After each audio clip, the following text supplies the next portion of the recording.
What's good, Josh? Makai. And I found out that the Chicago Bulls could have had a dynasty back in 2011. And by dynasty, I mean like actual dynasty. Like it would have been a clear super team. There would have been no Miami Heat LeBron, no Miami Heat Chris Bosh. It would have been none of that. My Chicago Bulls could have had LeBron James, Derrick Rose, Dwayne Wade, Chris Bosh, and Joakim Noah as their starting five.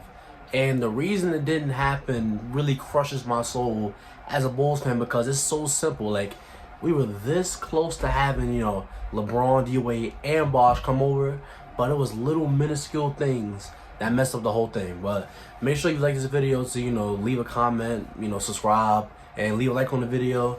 And, like I said, subscribe. Make sure you subscribe. But yeah, the Chicago Bulls back in the 2010 off season, going into the 2011 season, were supposed to, sign LeBron James and Dwayne Wade. Now, that's the story I heard all along. And, the story that I was always told, that I always, found out about until Brian Windhorst said something. The story I was always told was that D-Wade and LeBron were going to come to Chicago because, LeBron loves Jordan, so he wants to go play for his team. Dwayne Wade is from Chicago, so he wants to play for his hometown team. And what I found out is that Chicago had the cap space to fit two max contract guys. That would be LeBron James and Dwayne Wade. But then Miami came and said, we can fit a third max contract guy. And so, they went to Miami. But what I'm finding out recently is that Chicago could have had the space for those three same max contract guys had they just traded Luol Deng. All they needed to do was trade Luol Deng. That's all they needed to do. And Luol Deng back in those days, like 10 years ago, Luol was a really, really good player. Great player to have for a championship team. But was it really worth it keeping him over, getting all those guys? And, I'm not just going to pretend like they didn't try to trade him. They tried to trade him to the Clippers. They tried to trade him to, to the Raptors with a sign and trade type thing. And it just didn't happen. But I'm pretty sure at that point in Luol Deng's career, they could have worked harder to find a trade for him. And, what I also found out is that Derrick Rose didn't really try to recruit them at all. And I feel like that's a reoccurring thing for D Rose. But when he played for the Bulls, he really just wanted to be the show. He didn't really want to go out of his way to recruit anybody. He didn't really want anybody coming in and taking the shine from him, I guess, and taking his plays, I guess. He didn't want his usage rate to go down or something like that. And pretty much Derrick Rose just kind of, I don't want to call him selfish, but it seemed like he chose to his numbers over the team's overall success, because when Melo was eligible to come to the Chicago Bulls, we also found out that D Rose didn't do a lot to recruit him. He didn't, text him, send him a phone call, no social media stuff. He didn't really do anything of that manner to try to recruit anybody.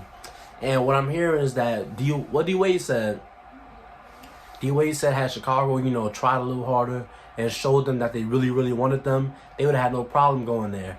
But because Chicago was so lazy and so, acting so whatever about it, they decided to just go to Miami because D-Wade was happy staying in Miami either way. He was happy in Chicago or Miami. And LeBron just wanted to go somewhere where he was going to win a title, which was going to happen.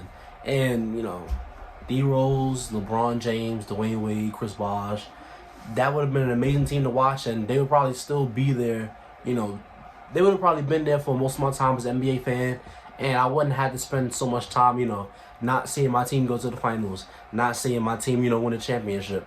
So, it just really sucks, what I'm saying? Like, it's just really whack that we, got robbed of seeing that, all because D Rose didn't want to recruit anybody, and because, who else is going to recruit somebody? Joakim Noah? Because I hear that Joakim Noah, he's not, Joakim Noah back then was a really good guy, a star, but he's not the guy that you want reaching out to stars that, to recruit them to the team. Because I heard that Joakim, he texted LeBron. LeBron didn't even bother answering him back. If D Rose had texted LeBron, then they would, probably had some good communication and probably could have, convinced them to come to Chicago. But, that could have been one of the great NBA dynasties. It's a huge, huge what if. That's the second biggest what if title, D Rose, obviously. But yeah, man, the Chicago Bulls, they really missed out on the dynasty, all because their best player didn't want to recruit anybody, and they couldn't find a trade for Luol Deng. And overall, they just really went at it in a lazy, lazy way. And, as a Bulls fan, reading that all these years later, that's obviously whack. I would love for my team to, have LeBron James right now. But it just didn't go that way. Obviously, we would have some more championships if that deal had went through. But, you know, it is what it is. I'm happy with our guys right now. But I would have been way, way happier had we had got those guys, you know, in 2011. But yeah, if you stayed to this video, thank you. Don't forget to like, comment, and subscribe. And I'll see you on the next one.